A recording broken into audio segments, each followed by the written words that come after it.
Thank you, Vincent. And yeah, welcome everybody. Good morning. It's a beautiful spring morning here in Vancouver on the west coast of Canada. And I, for one, am feeling like there's a fresh start coming. And, after the year that we've all come through, heading into another spring and summer season makes me very happy. So I don't know where you are all from this morning or this afternoon or this evening, but welcome. I'm Bev Atfield. I'm the principal of workplace science at Jostle. Jostle is a tech company based here in Vancouver, and we're building an employee intranet which helps people be connected via their leaders to everything that matters to them at work during their workday. And you might be wondering, well, why does a tech company like Jostle have a conversation series like this? Well, my job is actually to be out in the world trying to understand what's happening in the world of work, and in particular for leaders at work. So I host a podcast called People at Work, and I also host this virtual event series where we talk to different experts around the world about various topics that relate to leadership, teamwork, workplace culture, employee engagement, etc. So today's conversation is going to be about remote and hybrid leadership, and not only what we've learned in the past year about that type of subject, but what do we do going forward? Knowing that remote work is not going away. We recently finished a survey with a company called Dialectic, and in that survey, we heard from over 400 people who, of those 400 people, 75% said that they would continue working remote if they could.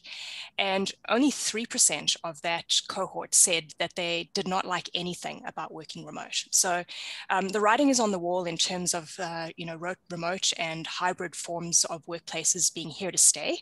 So the question is, what do leaders do about it? Because it can't be ignored. So that's why we're here today, to have this conversation. This is an open conversation. And by that, I mean you have pretty much all the controls, as Vincent and I do. Vincent is my colleague from Jostle, who will be co-hosting and co-driving with me today. But feel free to participate as you wish. Unmute yourself, put your hand up, use the chat tool. However you feel comfortable, get involved, participate. I am going to have help from two guests, Brett and Kerry, this morning, and I'll get to those intros in just a minute. But certainly this conversation is meant to be a roundtable open forum, so please feel free to participate as much or as little as you'd like. So our guests today are Bretton Putter and Kerry Wekelo. Kerry is the COO of Actualize Consulting, and she's been leading her own company in a remote format for over 15 years. So she's going to be sharing with us some of her own trials and tribulations, as well as successes from being a remote work company for over 15 years. And Brett is the founder of CultureGene, and Brett consults with companies about how to build their cultures. And in particular, he's been focused on what remote and hybrid cultures look like going into the future. So Brett is going to share with us some experience and observations he's had over the past year from studying a wide variety of companies who have been working remote for a long time, as well as for newbies who've just become remote companies. So welcome to both of you. Really looking forward to your contributions and expertise around the table here this morning. Okay, so before we get started, let's just sort of shake things up a bit, and let's just take a minute to think about if you reflect on your senior leadership team or your direct manager over the past year, or maybe if you're a consultant, perhaps a customer that you've been observing or working with, think about how they have adapted to leading in a remote world. And as you're thinking about that person or that group of people, think about plotting them on the spectrum of 1 to 10. So where 1 is they adapted poorly, so that's the far extreme on the poor side, or they went above and beyond and they surpassed your expectations, being 10. So just take a couple of seconds to think about that. I'd like everyone to get a number in their mind of how they would rank or rate their senior managers or anyone that they are looking to as a leader right now. So maybe just take a couple seconds to think about that.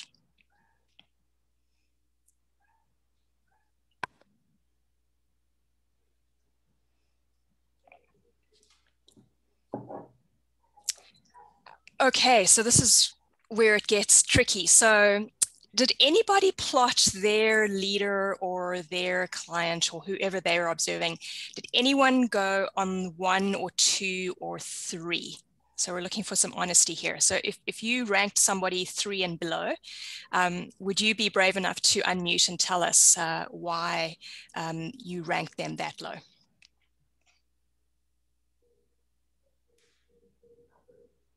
And it's amazing if nobody scored that low.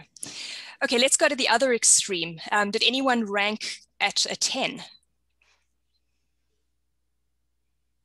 Okay, Lynn from Vivo Team, do you want to jump in and tell us just quickly, why did you rank someone at a 10? I started Vivo Team a month before the pandemic started, but they were already a fully remote company. And so I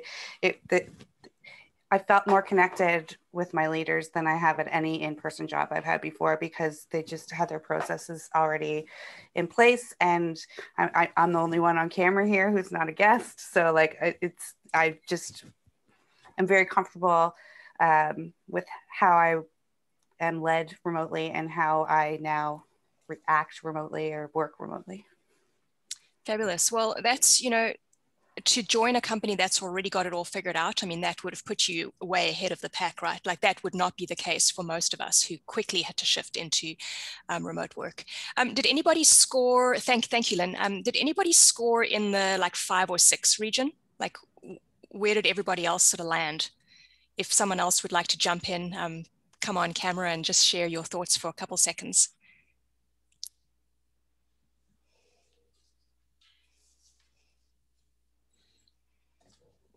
I can add something here. I work with a bunch of companies, and most of my clients sort of range in the 5 to 6 area.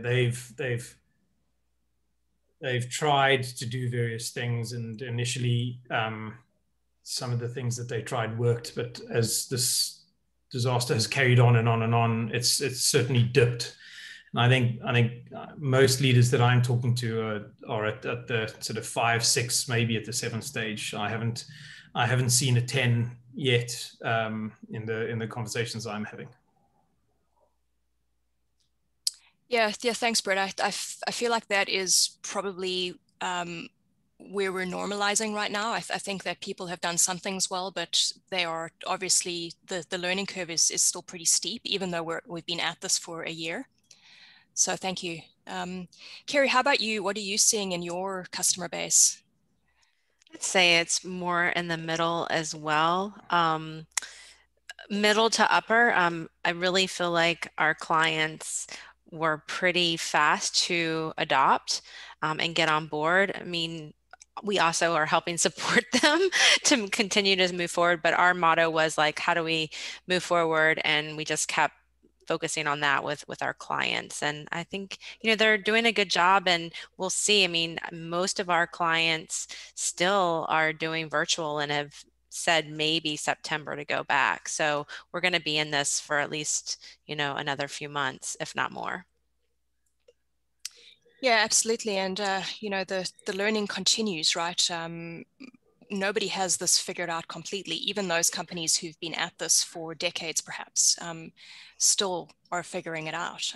So luckily, we've got many great examples to learn from. And, as I reflected before the session on some of the feedback that all of you gave when you first registered about, the answer to the question was, what did you learn about leadership in the past year? And, a lot of it is this human-centric nature of work that is now completely changed, where we can see each other in person. So we've had to adapt a lot of those aspects of working together. And we can no longer rely on the bricks and mortar components of our cultures or the presence of our leaders in person, right? So we will continue to adapt and learn as we go.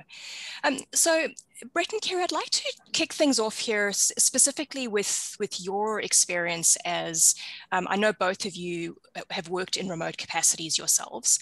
So perhaps you could each just take a minute and give us a bit of a background of, what was your strongest learning that you've had over the time that you've both been working remote as leaders? So maybe Brett, if you want to jump in first. I think the strongest learning for me is that everybody is struggling. And when I was, I've got a 1-year-old and a 3-year-old, and they don't really care about COVID or my work or anything. And the result of that is obviously it's my wife and I are dovetailing this childcare thing, which has been really, really tough because they require so much engagement.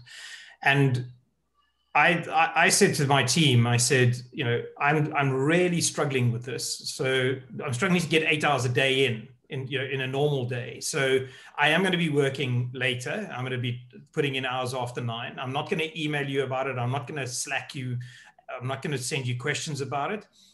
But I'm telling you that I'm going to do it because I'm getting 2 or 3 wonderful hours with my children during the day, which I wouldn't have got, but I have to make it up somehow.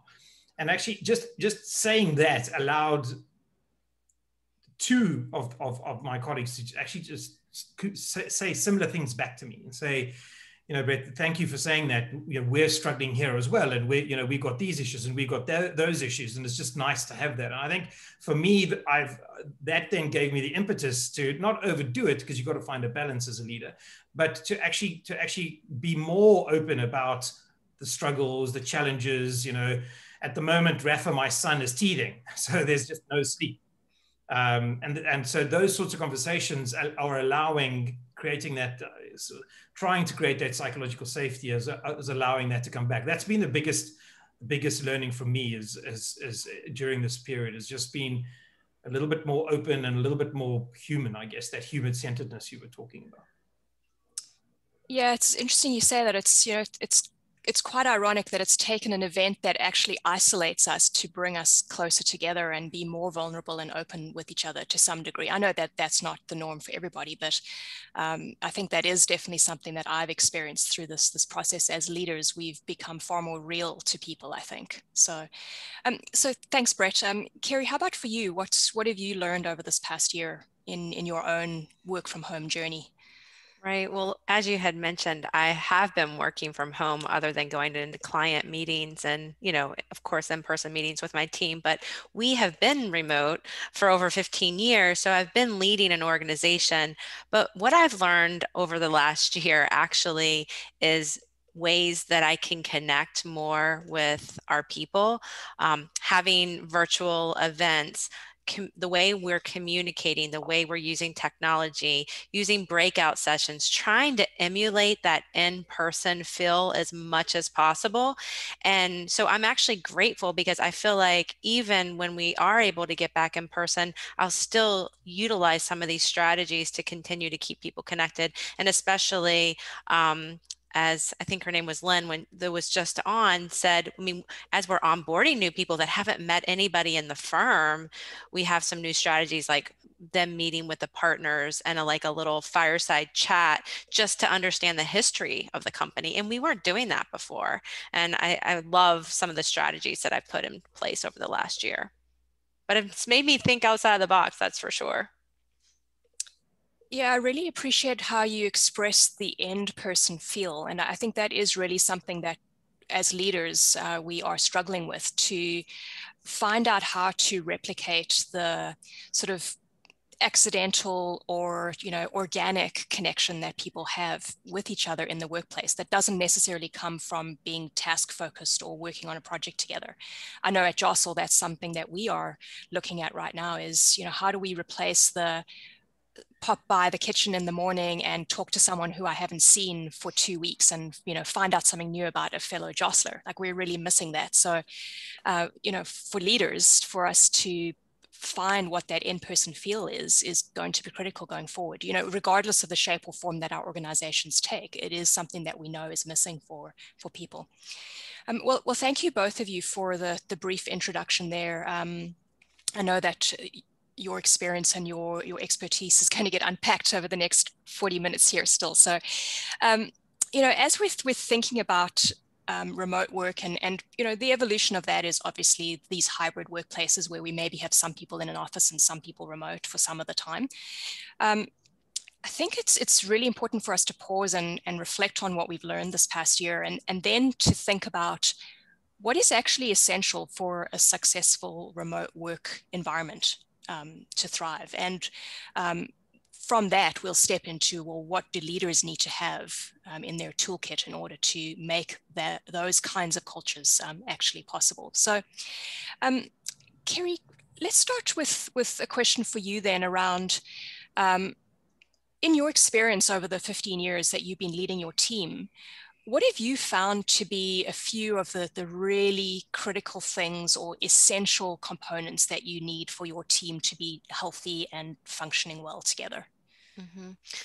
So I'd say first and foremost is around communication and how you are communicating with your team members, whether that be all hands calls, newsletters, email communication, but find different ways to say the same thing, because somebody might not read the newsletter. So you want to make sure that you're announcing big topics, new expansions, things of that nature, in multiple ways. And also, especially now, communicating the stability of your organization. I know that was a big lesson learned for me throughout this 15 years, is that people really want to make sure that you're stable as a company, especially this last year. So I'd say that's number one. And then, as I had mentioned earlier, just how are you connecting with your people, and making sure that you're asking people each day how they're doing when you're connecting with them, instead of just getting right to business. I think we now have the ability, and we're going to be more empathetic to each other. So really taking that time to let people know that you care about them.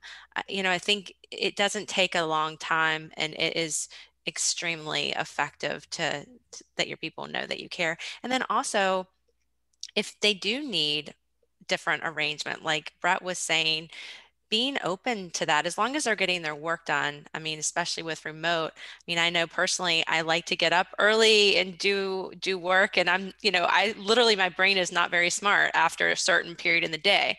So I think we're seeing that with people as well when they prefer to work, and it can be a little less traditional. So I think outside the box. Thanks, Kerry. So, Brett, you've been studying remote companies for quite some time now and have been thinking about what actually makes the good ones good. Can you share some of your observations around? I know that you and I have spoken in the past about the 9 best practices that you've observed. Would you like to just talk us through a few of the things that you've been seeing and hearing, not only from your own customers, but from the research that you've done? Sure. Yeah. So I started building a piece of software that replicates my in-person process about 18 months ago, thankfully. And it was the result of being asked by 2 remote companies to help with their culture definition and embedding of their culture. And because I was building the software for remote companies, I decided to do a real deep dive into what remote companies do. And I looked at GitLab, Buffer, Zapier, TopTel, Hotjar, and a bunch of others. And I found that there were 9 best practices that these companies over-indexed on. And the fundamental reason for this was because they never had an office and couldn't be lazy about these things. So actually what I'm finding is I'm to blame in my previous life in an office-based environment. Before I got into company culture, I ran a big team and relied on my office to do the work for me. And remote companies do these 9 best practices because they have no choice. So the first thing is actually, as Lynn mentioned, the good remote companies are defining their processes. When I talk to CEOs, I ask what percentage of your processes are documented and what percentage are in people's heads. And the average time period the average number is it's around 30%. So 20% to 40% of processes are defined and documented, which means that 60% aren't, which means that if you have a 100-person team, you have 100 people who are fundamentally potentially human bottlenecks in your organization because the process is in their head. So remote companies define their processes and expect 5 times more process requirement from their organization. A good process requires documentation. And this is the second element that remote companies work really, really hard on. And the sort of poster child or poster grandfather of this is GitLab. If you haven't had a look at the GitLab company manual, I highly recommend you do. It's apparently if you print it out, it's 8,100 pages long. And the beauty of it is that it's fully operational. In other words, it's a live they're live documents. There's no dead documents in the entire 8,100 pages. They are very, very good at developing social connection. They build, enhance, and demonstrate trust, and they work through transparency. They focus on results and outcomes. It's not about hours worked. It's not about when you work. It's much more flexible. It's about when you can work and how you want to work. And the last one I'll mention is they're very deliberate about company culture because they don't have osmosis. They don't have the things that come naturally with an office-based environment. So they have to be very deliberate about these things from the start.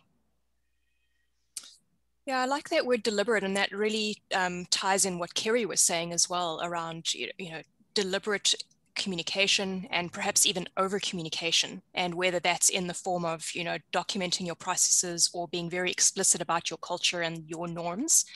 That's those two things are key that I'm hearing from both of you. Thanks, Brett. Is there anyone else around the table that has something else to add to what Brett and Kerry have already said around what's essential for remote work environments? So just feel free to unmute or put your hand up if you'd like to chip in here. Be great to get some other perspectives on what's essential for us to be thinking about in remote work environments. Hi, I can share. Hi, Bev. Hi, Laurie. Nice to see you. Nice to see you. I just had another presentation, and sorry, I was a little bit late, but I wanted to share. Yeah, sorry, I missed the introductions. I wanted to share that I started with this company DNEG in October, and I've never met my team. It's completely remote right now in our industry, which is very new because DNEG is in the film, VFX and animation industry. And so a couple of questions they asked me is like, how are you as a leader going to build trust with your team? And I always found that interesting. I almost thought, why are you asking me? Isn't that something that's so obvious already? But I guess because they hadn't really worked remotely before, and I guess they were struggling with that. They were just curious as to how I would do that. And I, previous to DNEG, was running my own business for 10 years, and we were always remote.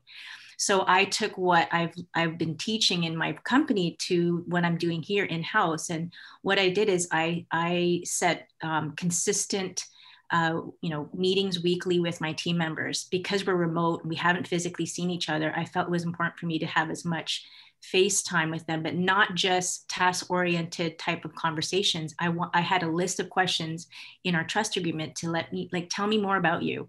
I want to know more about you. So it was getting to know them as a human being, and then being consistent so that it feels like there's this kind of connection. And then we also started meditating together. And I believe that our version of a daily huddle, starting with meditation and sharing kind of what's up for us that day and what support we need, really supported to build that relationship and that connection, even though it was virtual. Yeah, thanks, Laurie. I find it interesting that what you mentioned about trust there, and it's sort of trust being a function of a certain group of people within an organization, right? And really, as these remote work environments are unfolding, like virtually everything we do hinges on trust, right? I mean, it did in the in-person environment as well, but I don't think we realized how much hinged on trust. So, and then, secondly, it is something about building a culture where we're all responsible for building trust. It's not designated to one person or a team of people to build that trust. So thanks for sharing that, Laurie. Kerry, anything on your side just sort of resonating around trust? You know, I know that we had spoken a bit about this previously, but I'm sure that in your environment, as things unfolded in the early days, how did you grapple with building trust around your team? I mean, I use this phrase all the time, and I have for years, is I trust that you're going to get the job done. And I I feel like it's from a psychology perspective, if you tell people that that's what you're expecting up front and you're not concerned that they aren't going to get their job done. And so, I mean, I think that's why I've had such success with the tenure of my internal team is because, and of Actualize in general, is that we do build that trust and we do tell people that we will trust them. And as a key component of success is being a self-starter and being able to manage your time effectively. And I think you just have those conversations and then you say, listen, if you can't meet this deadline, just let me know and let's support you as a team, right? And I think that that's something that we need to do to make sure we're covering for people too when things do come up, or you know, you do have to cover for your significant other for a child care issue right now. Yeah, and it definitely ties into something else you raised earlier, Kerry, just about being transparent as an organization. And, you know, you build trust by sharing information, by being clear, by admitting that you don't have all the answers. And gosh, this last year is, you know, the textbook example of no one having the answer, right? So the quickest way to destroy trust is to pretend that you have the answers and to not be clear in your communication with people in your workplace. So okay, well, why don't we step down into the role of leaders in building these hybrid and remote workplaces? And, you know, trust is an excellent bridge because leaders are really the vehicles for building trust a lot of the time. So let's step into, if we think more clearly now or more in a more focused way, let's talk about at the individual level for leaders. You know, what should they be focusing on as they're building not only hybrid teams and remote teams, but workplaces as a whole? So, Brett, if I was to put you on the spot and said or asked you what would be the most important skill a leader needs today in a remote workplace, what would your answer be? Communication. And actually along the lines of that, I like to I encourage my clients to talk about we're on the moon now. And because I believe a large proportion of the leaders are hoping that somehow we're going to go back to life kind of as it was. So obviously, if you're going to change from an office-based environment to a fully remote environment, that's a radical change. But I think leaders are thinking that actually, if we go to hybrid, I can just lead the way hybrid work. I can just lead the way I was. And the way I like to describe this is we were on Earth pre-COVID. Earth got obliterated by an asteroid, and we're now on the moon. Gravity doesn't work the same. We don't eat the same. We don't wear the same clothes. We don't need sun, et cetera, et cetera, et cetera. And basically, that is the mindset that I think leaders need to have. Because if we're all hoping that we go back to the way it was, or something like the way it was, and it doesn't, we're not prepared for these radical changes. And if we go hybrid in any way, you will always have people who are working remotely. And if you don't build systems and communication styles and capabilities for those remote employees, they will end up feeling like second-class citizens, and they will not stay with you for very long if they do. And I think this is what's going to happen when we do finally go back to some kind of normality, is people will look around and go, I don't want to be in an environment where I'm not included. I don't experience the culture in the same way. I feel like I have to advocate for my work. I feel like I don't get the same promotion opportunities. Ultimately, I'm feeling like a second-class citizen. So for me, it's leaders really putting their hand up and saying, there are big changes afoot, and we are going to have to transform the way we work. Yeah, I 100% agree with that. We need a new set of rules or a new operating manual for this, next step forward. Thank you, Brett. So, Kerry, I'll ask you the same question, but in a different way. What is the absolute worst thing that a leader could do today in a remote work environment? That is a tricky question. The worst thing. I'm going to say not being grateful.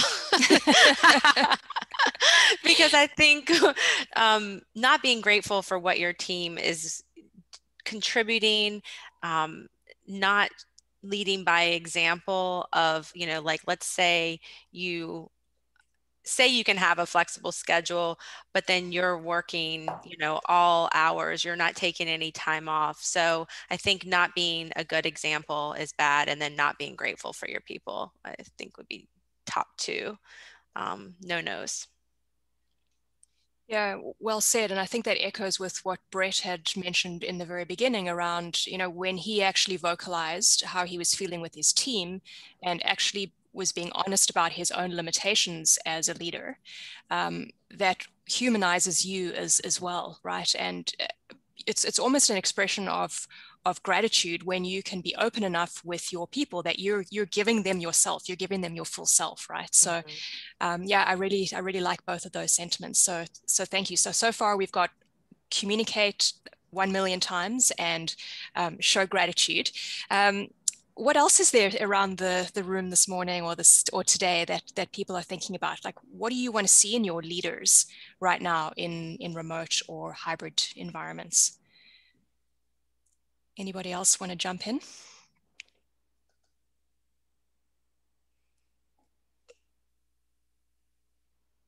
Well, I'll say one more that just keeps popping up in my head is just that being connected and that you do have access to your leaders if you need to talk to them or want to, but providing opportunities that you do have that open door policy, whether it be in breakout sessions, virtually, smaller group chats. I think it's really important for people to feel connected to their leaders and that they're available. And I think I would add the thing not to do is micromanage.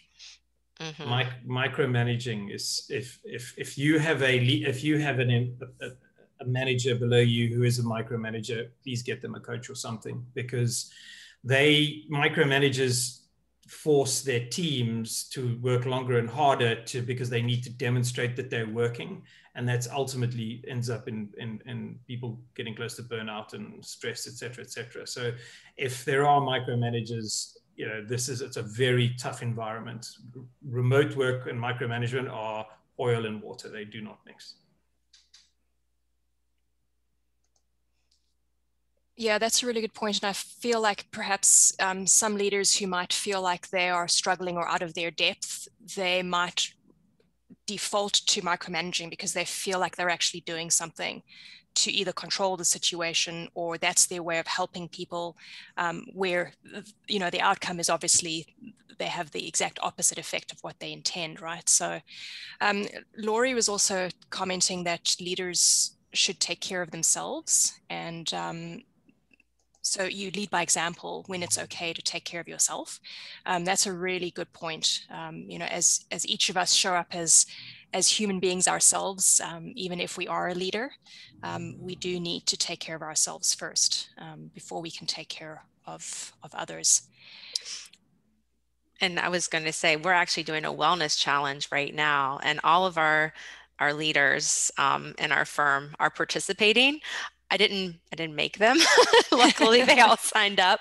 But I think it does show that we're leading by example, and we're all on different teams. And we have like 4 or 5 people on our teams, and we are making it a point that we're meeting and we're encouraging each other to, our challenges around gratitude, staying hydrated, and moving every day.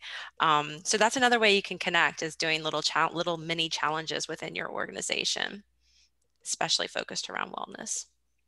I'd also add here that it's important to actually try and make the team be responsible for a lot of the initiatives around around social connection, around community development, around that kind of thing. Because if the leaders are doing it and it doesn't work for whatever reason, then the team just roll their eyes and get less impressed.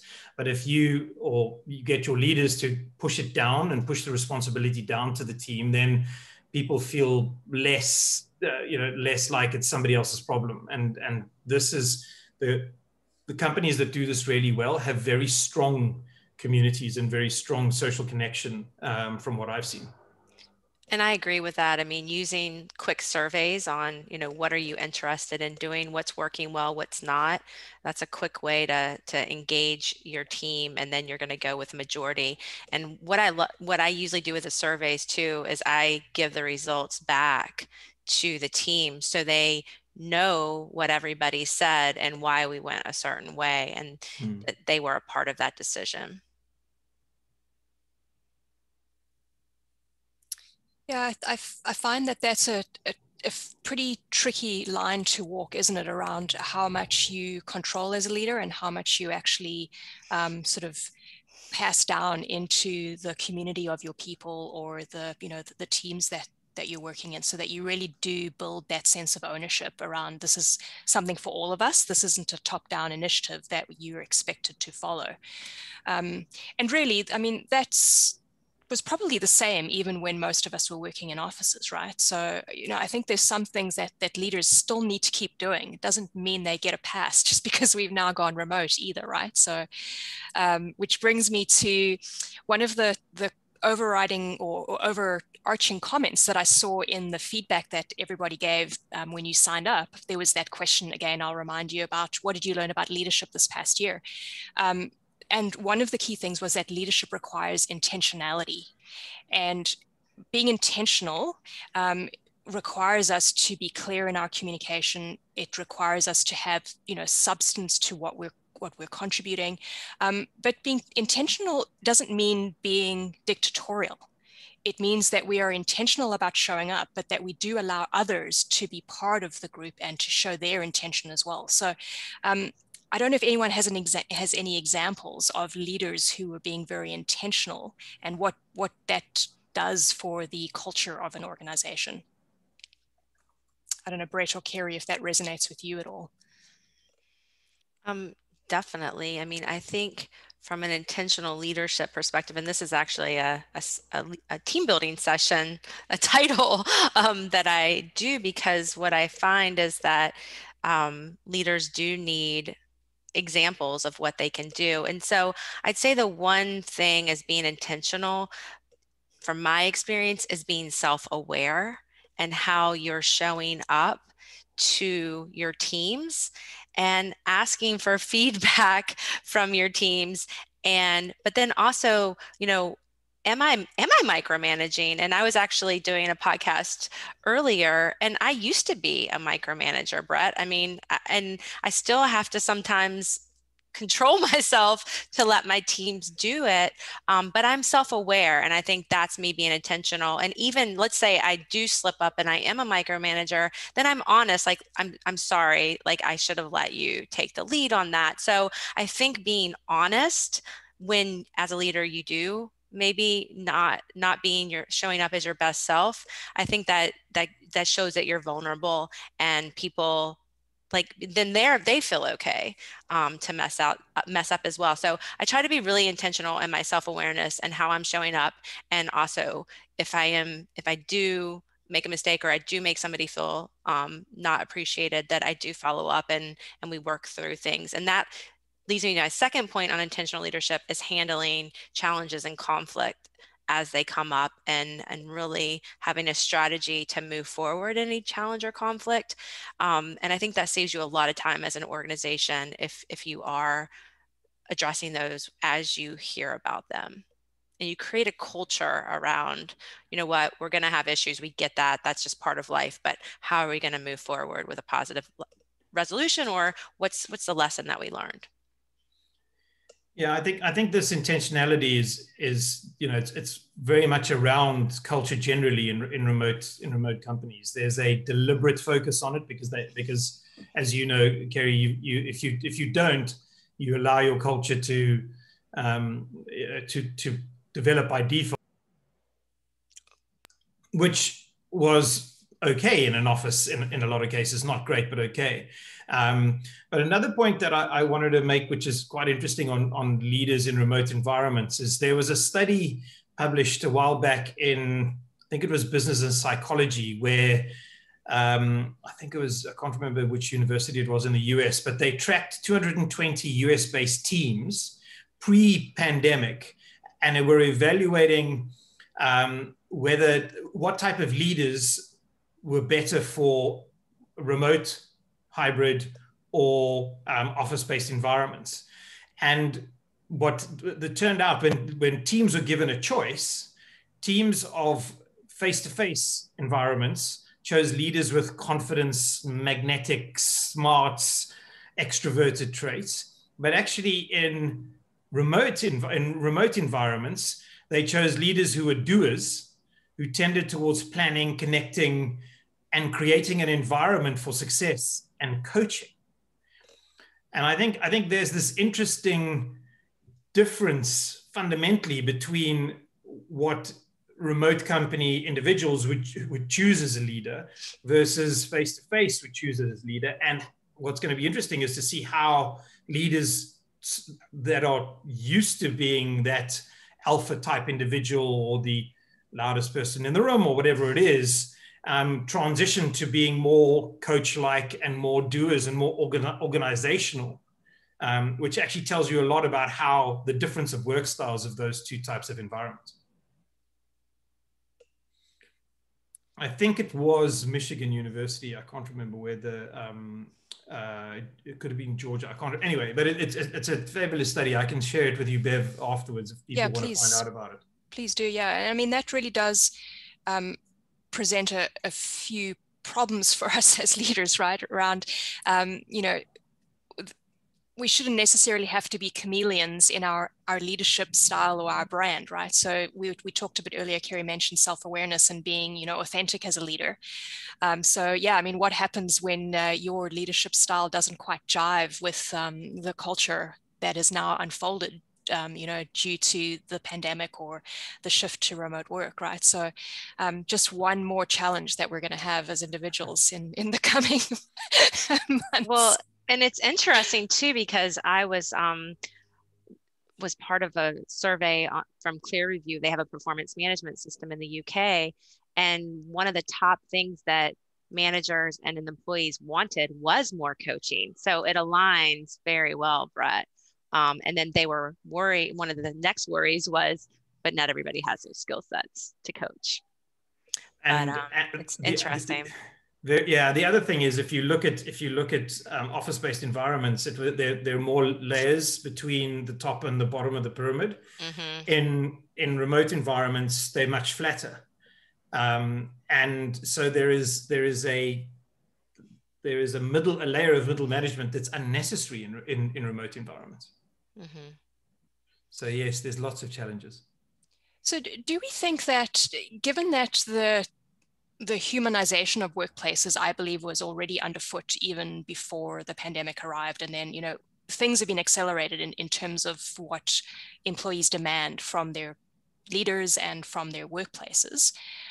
So do we think that this sort of being a coach-like leader was already becoming a requirement for workplaces, and now it's just been accelerated?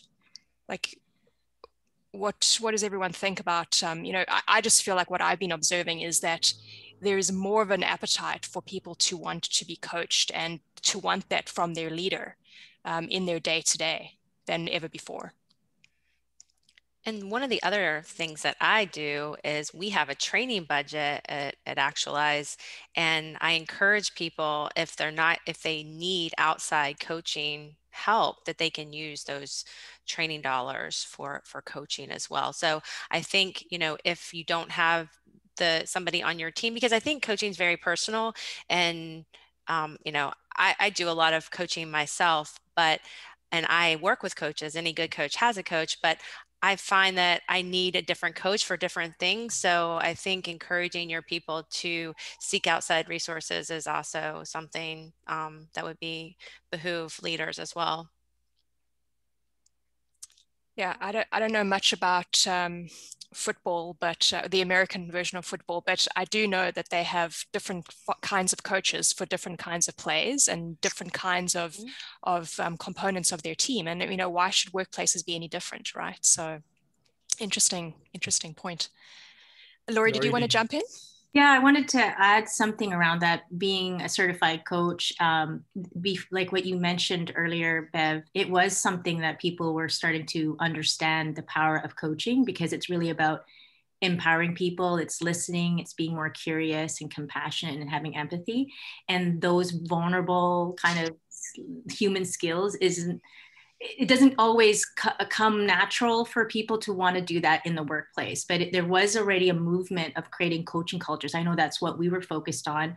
Whether we specifically said that's what we're doing, we were already using the coach approach in the way we delivered our programs, in the way we showed up with our clients, and just the kind of space that we are creating. And so that's why I say it's a life skill, because anyone who understands what coaching really is, which is pausing before you actually respond and allowing that person to come up with their own solutions. Can you imagine us doing that with our kids and family, the communication and connection that we would create from that?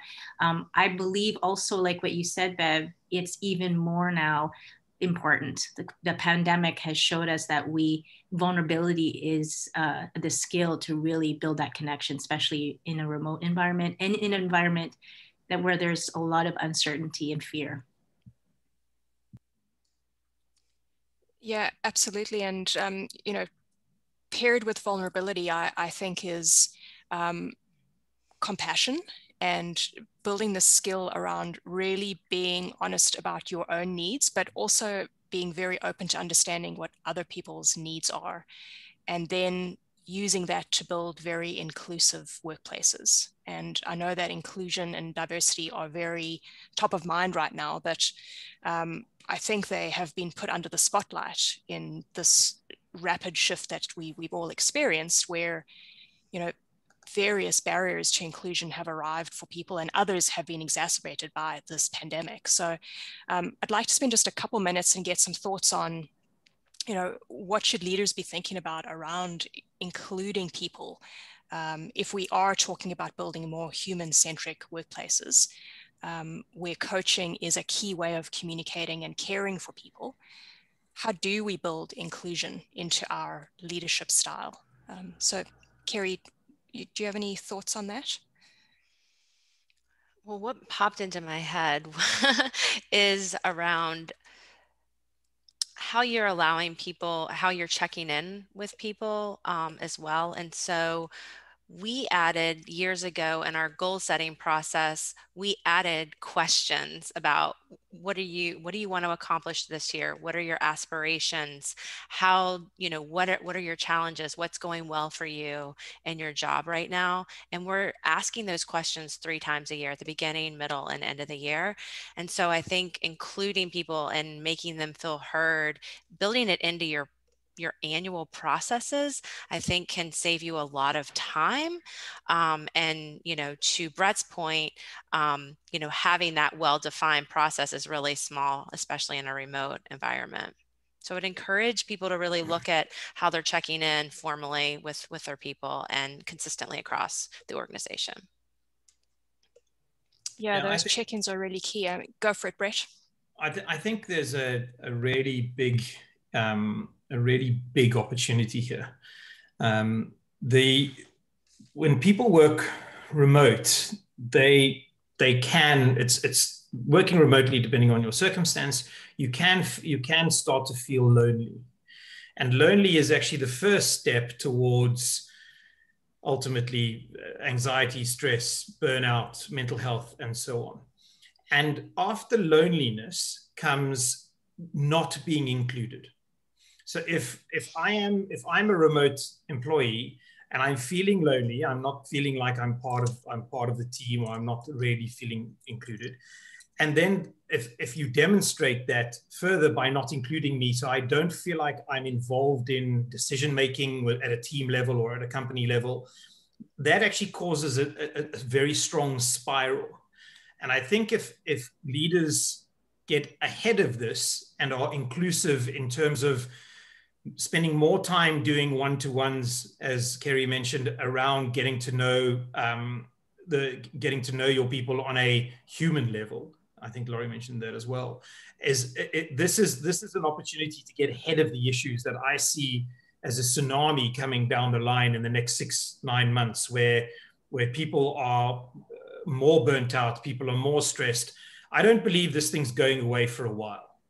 These new variants, et cetera, I know it's the elephant in the room, and I'm in full lockdown in Portugal, so I may as well be on the moon right now. But I'm not enjoying it, and my wife's really fighting it. But I think as leaders, we've really got to get ahead of this and make sure that the people who are the most, or the ones we perceive to be the most at risk of this, get ahead of it and have these, remote companies structure one-to-ones so that you don't talk, you as a leader don't talk, you just listen and ask questions. You listen and ask questions.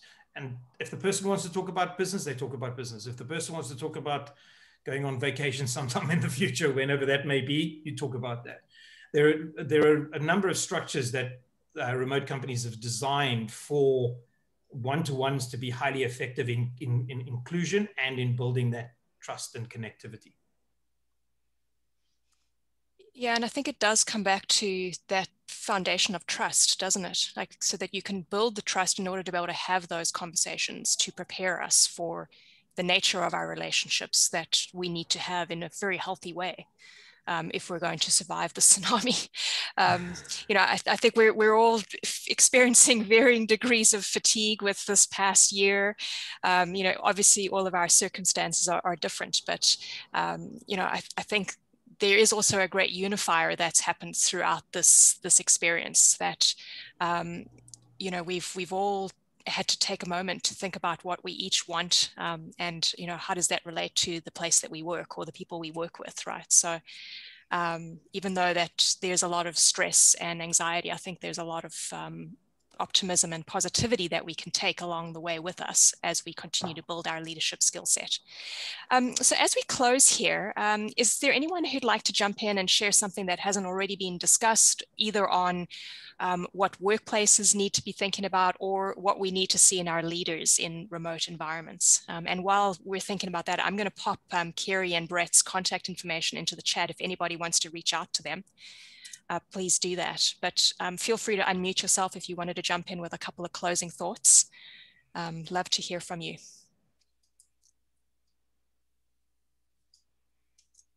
I'll give one. Make sure you're having some fun along the way with your teams as well. So I think that's important. Trying to emulate those in-person social events that you've done.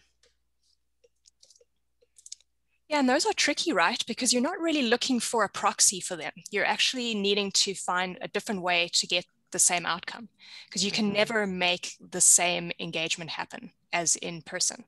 No. Anyway, that's my opinion. I'm sure that there are others who disagree, but I just think we have to continue being creative, have fun, look for those ways to find the humanness in the midst of the transactions and the functions of work.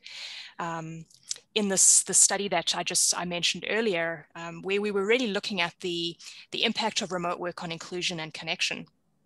And overwhelmingly what we found in the study was that companies and leaders are actually doing a pretty good job of the transactional stuff. So they're like putting the processes in place, they're giving the resources, they've got various mechanisms and tools in place, but they're missing that messy human feeling layer where people are actually feeling unheard, unsupported, alone. To your point earlier, Brett, the loneliness that people are feeling.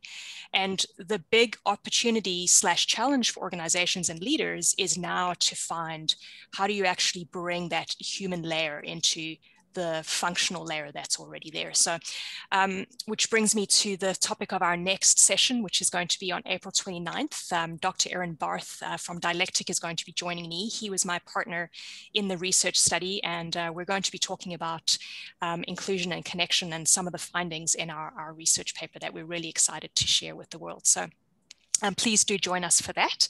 And just a great big thank you to Kerry and Brett for joining us and being willing to share their thoughts and their ideas and experiences. And to all of you for giving up 56 or 57 minutes of your day, which is precious time, I know, and we spend a lot of time on Zoom and other calls. So always appreciate seeing everyone who joins us, and enjoy the rest of your day or evening. And thank you. Really wonderful to see everybody. Take care. Thank you. Bye. Thanks, everybody. Bye.